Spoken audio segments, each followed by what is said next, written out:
विद्यार्थियों, अब हम पढ़ेंगे समंक डेटा। समंकों का संग्रहण अनुसंधान का एक महत्वपूर्ण चरण है। अनुसंधानकर्ता द्वारा अनुसंधान की योजना का निर्माण करने के पश्चात समंकों के संग्रहण का कार्य किया जाता है। समंकों के संग्रहण से तात्पर्य अनुसंधान के अंतर्गत आने वाली अध्ययन के विषय से संबंधित इकाइयों की सूचनाओं के संकलन से है। समंक है वो दो प्रकार के होते हैं। पहला प्राइमरी डेटा, दूसरा सेकेंडरी डेटा। प्राथमिक समंक और द्वितीयक समंक। प्राथमिक समंक जो समंक अनुसंधानकर्ता द्वारा प्रथम बार आरंभ से अंत तक बिल्कुल नए सिरे से संग्रहित किए जाते हैं वह प्राथमिक समंक कहलाते हैं। जैसे मान लो आपको अपने एरिया के जो मज़दूर हैं उनके रहन सहन की स्थिति के बारे में पता करना है, तो इसमें आप नए सिरे से आंकड़े इकट्ठे करते हैं तो ये कहलाएंगे प्राथमिक समंक।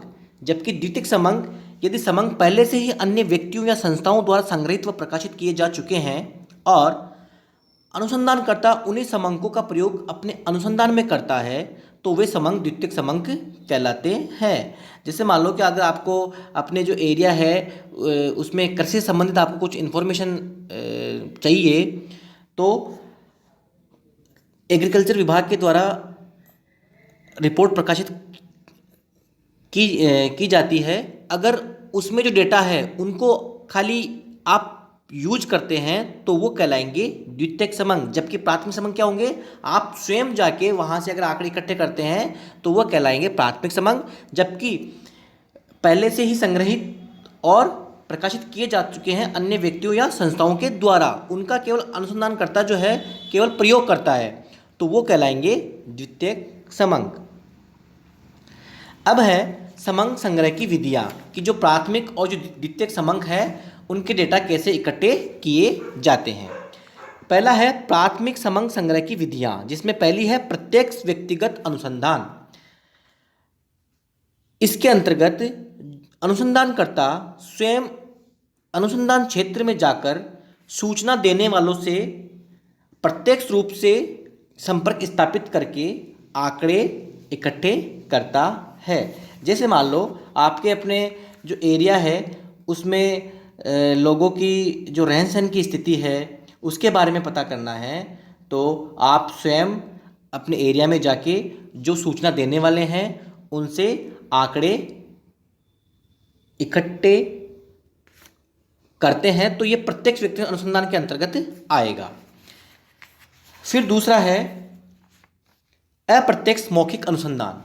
इसके अंतर्गत जो समस्या से प्रत्यक्ष रूप से संबंध रखने वाले व्यक्ति हैं उनसे सूचना प्राप्त नहीं की जाती बल्कि किसी दूसरे ऐसे व्यक्ति से पूछताछ की जाती है जिससे वह अप्रत्यक्ष रूप से जुड़ा हुआ होता है। जैसे मान लो कि आपको किसी मिल में जो मजदूर काम कर रहे हैं उनके रहन सहन की स्थिति के बारे में पता करना है तो आप जो मजदूर हैं उनसे डायरेक्ट जाके आप सूचना एकत्रित नहीं करके बल्कि जो उनके मालिक हैं जो उनसे अप्रत्यक्ष रूप से जुड़े हुए हैं अगर उन मालिकों से जाके उन मजदूरों के रहन सहन की स्थिति के बारे में पता किया जाए तो ये अप्रत्यक्ष मौखिक अनुसंधान के अंतर्गत आता है।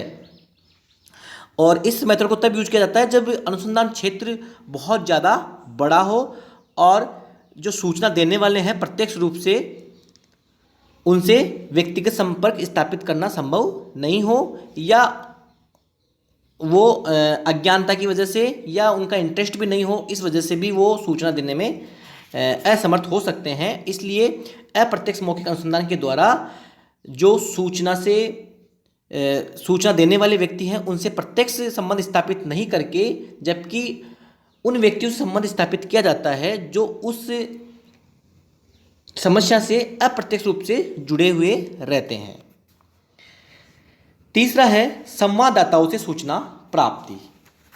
इसके अंतर्गत अनुसंधानकर्ता विभिन्न स्थानों पर स्थानीय व्यक्तियों को नियुक्त कर देता है जो समय समय पर सूचनाएं भेजते रहते हैं। फिर है सूचकों द्वारा अनुसूचियां भरकर सूचना प्राप्ति।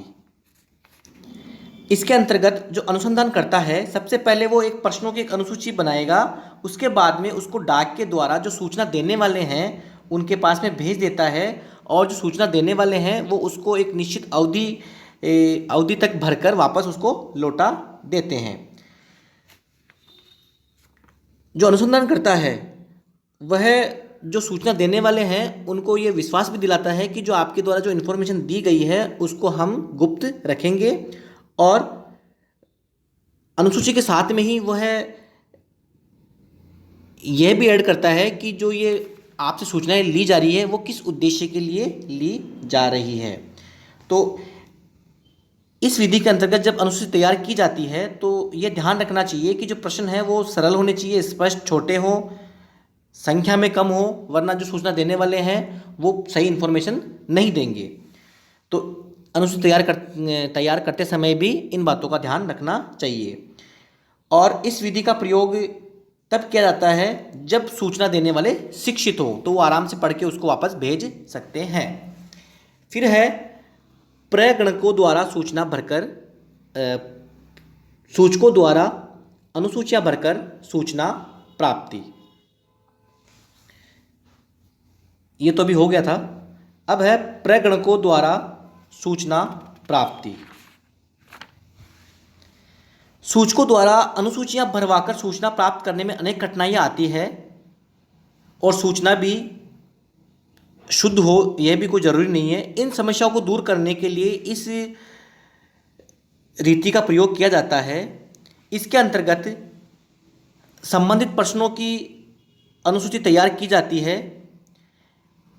इन प्रश्नों को प्रत्यक्ष रूप से सूचना देने वालों के पास में नहीं भेजा जाता, जबकि कुछ प्रगणक इन्यूमरेटर्स नियुक्त कर दिए जाते हैं जो घर घर जाकर जो सूचना देने वाले हैं उनसे पूछताछ करके स्वयं उस अनुसूची को भरते हैं।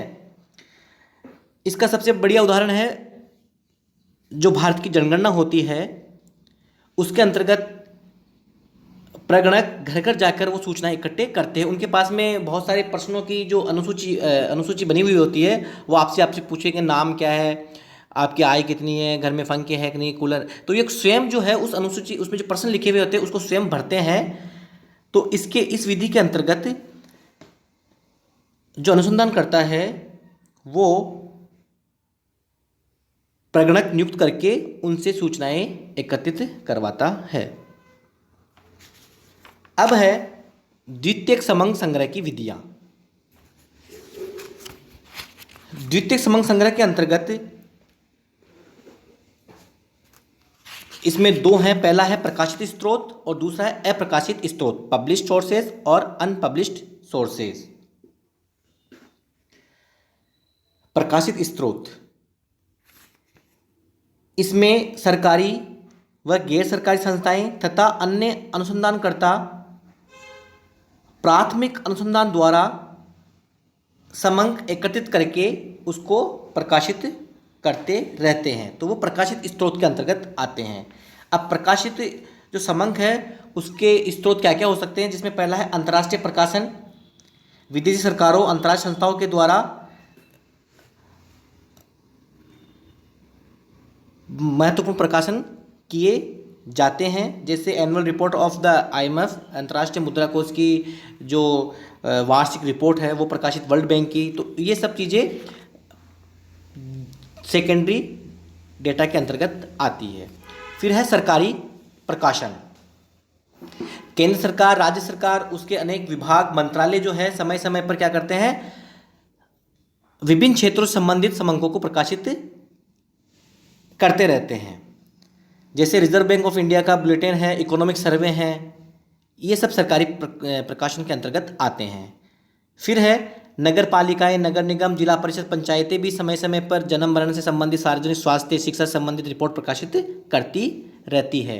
तो ये भी द्वितीयक समंग संग्रह के अंतर्गत प्रकाशित स्रोत के अंतर्गत आते हैं। फिर है समितियों व आयोगों की रिपोर्ट। सरकार द्वारा विभिन्न विषयों पर जांच कराने के लिए और विशेषज्ञों की राय लेने के लिए जांच समितियां और आयोग नियुक्त करती है। तो जो उनकी रिपोर्ट है वो भी द्वितीयक समंग संग्रह के प्रकाशित स्रोत के अंतर्गत आती रहती है। जैसे वित्त आयोग है तो उसकी रिपोर्ट हो गई। फिर है व्यापारिक संस्थाओं व परिषदों के प्रकाशन।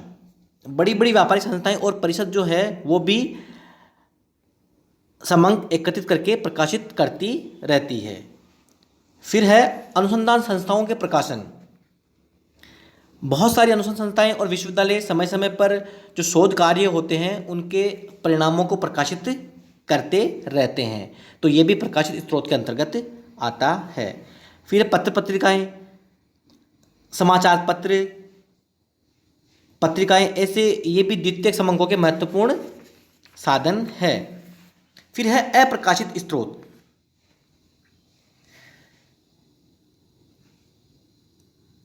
अनेक अनुसंधानकर्ता विभिन्न उद्देश्यों से सामग्री संकलित करते हैं जो प्रकाशित नहीं कराई जाती, तो वह अप्रकाशित स्रोत कहलाती है।